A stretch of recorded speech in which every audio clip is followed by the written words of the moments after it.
Good day everyone, welcome to Practical Research 2.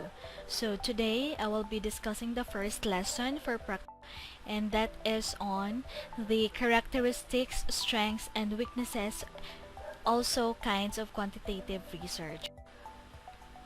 So what should you need to know? At the end of this session, you should be able to describe the characteristics, strengths, weaknesses, and kinds of quantitative research. So before we go to the characteristics of quantitative research, let us define first the important terms, which are research and quantitative research. So let us define first what is research. Actually, there are many definitions of the word research.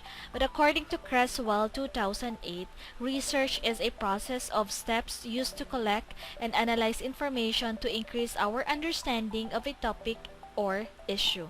So take note that research involves processes or steps to collect, and after collecting the data should be analyzed for us to be able to have better understanding or increase our understanding of a certain topic or issue.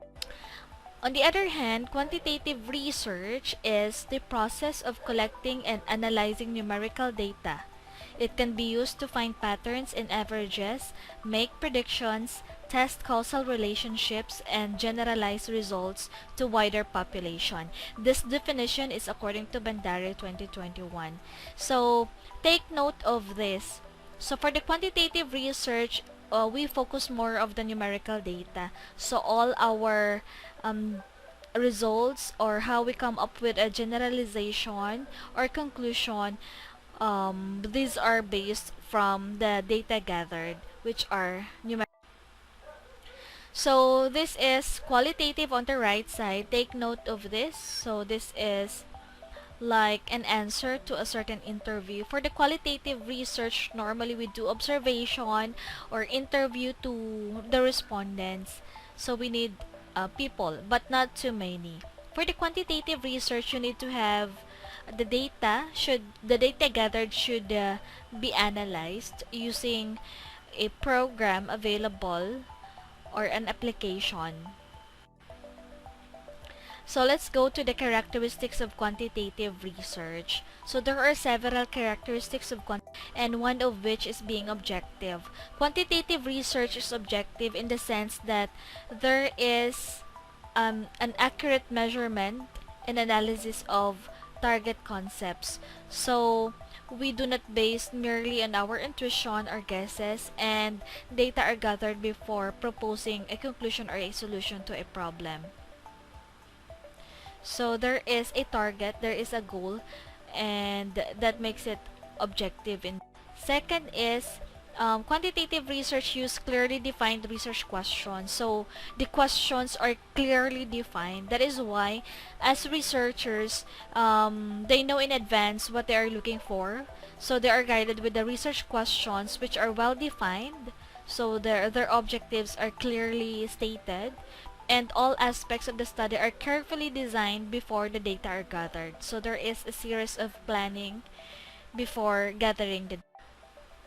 Third, it uses structured research instruments. Normally, if there are standardized instruments, then we do use standardized instruments. When we say standardized instruments, these are instruments that were crafted by an expert and had undergone validity testing and reliability testing. So, if researchers will use standardized instruments, therefore it is a guarantee that you are guided for your data collection, and the data that you will gather are expected to be valid and reliable. Next, data are normally gathered using structured research tools such as questionnaires. So normally, if you will not have the standardized instruments, you can also use your own researcher-made instrument. And these instruments are structured in nature, meaning to say you are going to answer. You are to give your answers on a questionnaire that is structured in nature. You cannot go beyond and explain. That is if you are using a questionnaire. Numerical data. So Since you will be dealing with numerical data, this data can be translated into figures, tables, or graphs, or any graphical presentation, or visual presentation, I mean. So this will be used to summarize data and to show the trends, relationships, or differences among variables. So the charts or tables allow you to see the evidence collected. So no matter how huge, how large the data is, but through the use of this visual presentation, you can just simply look the summarized data. Next, it uses large sample sizes. So the rule is that the more data gathered, the more reliable the study is. So in order to arrive a more reliable data analysis, therefore, we need to have a large sample size. And the rationale behind the large sample size is that you can come up with a normal population distribution. So sa statistics, to arrive at a normal distribution, we need to have a large sample size. And random sampling is recommended, although you can also use non-random sampling, but I suggest you will use random sampling so that you can avoid bias. Next is replication. So quantitative research can be replicated or repeated to verify findings in another setting. In this sense, you can have the same study but with variation. For example, researcher 1 will have this study conducted in city A, but researcher 2 will have the same study but conducted in city B. So there is a variation in the setting, or if not, there is a variation in other variables in the study.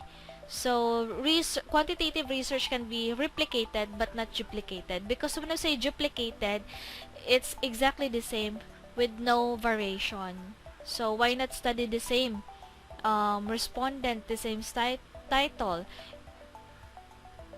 when two researchers will study the same, exactly the same, then obviously they will come up with the same results later on.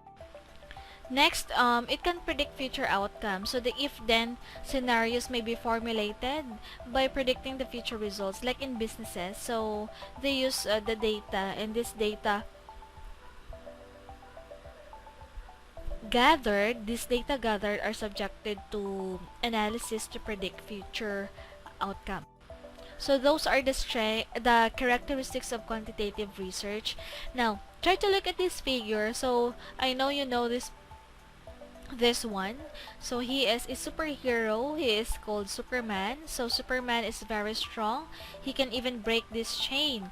So this is also the case of quantitative research. If Superman has strength, obviously quantitative research also has strengths. So we will discuss the strengths of the strengths of quantitative research go back to the characteristics.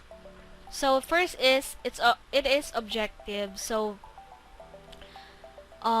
it is objective in the sense that the bigger number of the sample of a population, it will yield to a more reliable and valid generalization.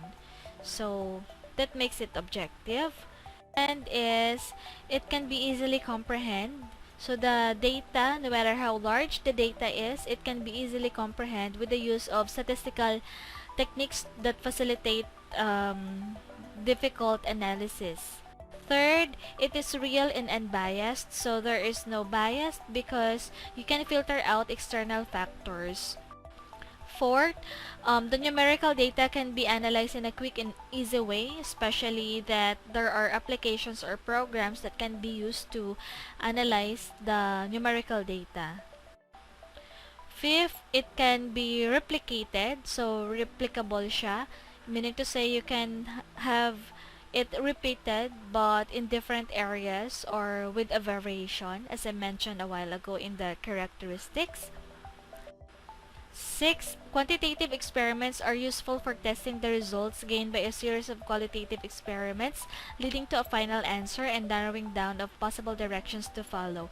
The good thing of quantitative research is that if there are a series of qualitative research, then this qualitative research can result to a quantitative experiment.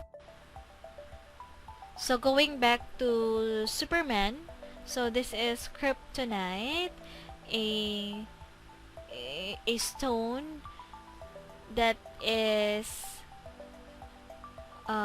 taken from planet Krypton according to this science fiction. So Superman, although he is very strong and he has strength, but he has this weakness, and that is kryptonite. So the same thing with the quantitative research. So quantitative research also has its, so we will discuss the weaknesses of quantitative research. Number one, it requires large number of respondents. So if it requires large number of respondents, so therefore it's kind of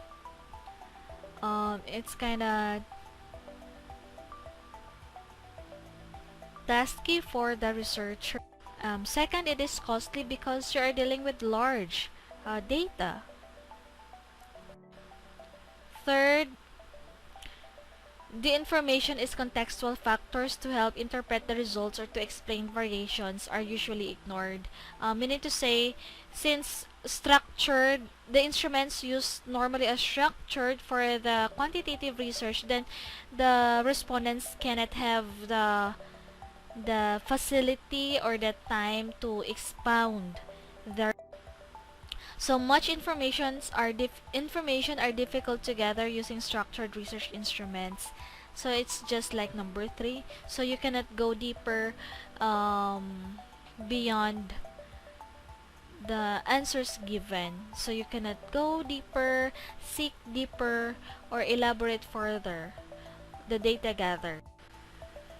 And the last weakness of quantitative research is that if it is not done seriously and correctly, therefore the data from questionnaires may be incomplete and inaccurate. So therefore the researcher should really look out the respondents if they are really answering it with all honesty, because there are some respondents who might answer it haphazardly, or they will answer it in a fast way without really focusing on the questions, so it will give inaccurate results later on. So thank you so much for listening to the first lesson of quantitative research, but we only discuss the characteristics, the strengths, and weaknesses. So see you for the next lesson, and that will be on the kinds of quantitative research.